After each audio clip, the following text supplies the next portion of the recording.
There is a lie you've been living with for so long that it has disguised itself as your absolute truth.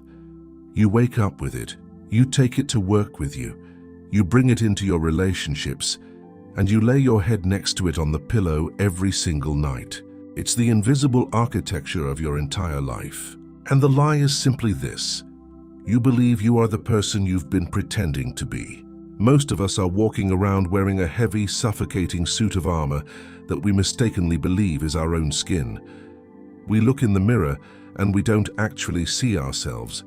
We see a collage, a patchwork of everything we've been told we are, everything we've had to be to survive, and everything we think society requires us to be. Think about it. Who were you before the world told you who you were supposed to be? Somewhere along the line, maybe when you were 7, maybe when you were 15, you learned that being your unfiltered self was dangerous, or inconvenient, or simply not enough. So you started building an avatar, a character.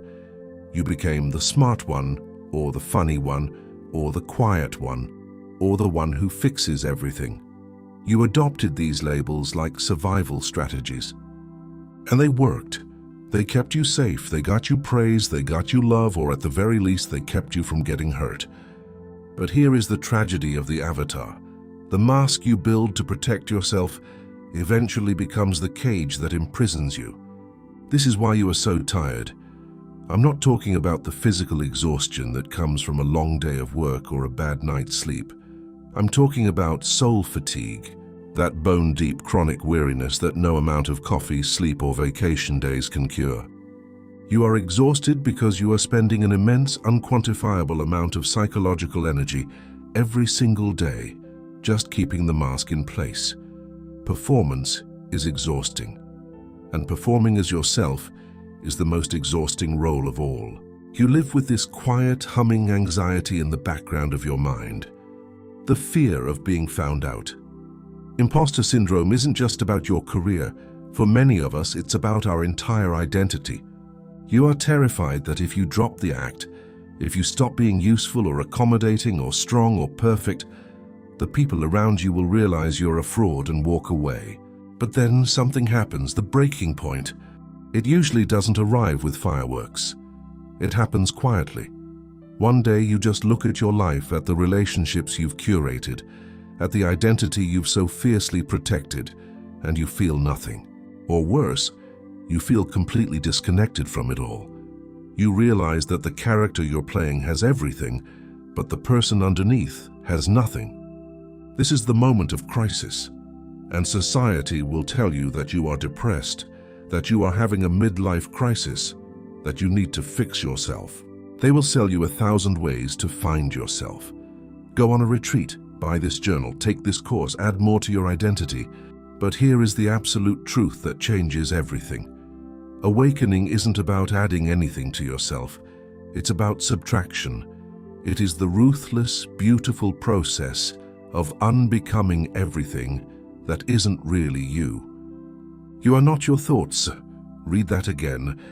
You are not the anxiety that tells you you're failing. You are not the anger that flares up when you're misunderstood. You are not the sadness that settles over you on a random Sunday evening. If you can observe your thoughts, if you can hear that voice in your head criticizing you, then you cannot be the voice. You are the space in which the voice is speaking. You are the sky, and your thoughts, your emotions, your past traumas, your labels, they are just the weather. Sometimes it's a terrifying thunderstorm, sometimes it's bright and sunny. But the sky is never damaged by the storm. The sky just holds it, lets it pass, and remains exactly what it is, vast, untouched, and infinite. When you finally internalize this, not just intellectually, but deep in your nervous system, you will never see yourself the same way again. The realization that you are the observer, not the character, is the most terrifying and liberating shift a human being can experience. Terrifying because you have to grieve. You have to mourn the identity you spent decades building. You have to let go of the victim narrative that kept you safe, or the hero narrative that kept you exhausted. You have to face the void of not knowing exactly who you are anymore. But the freedom on the other side of that void is intoxicating.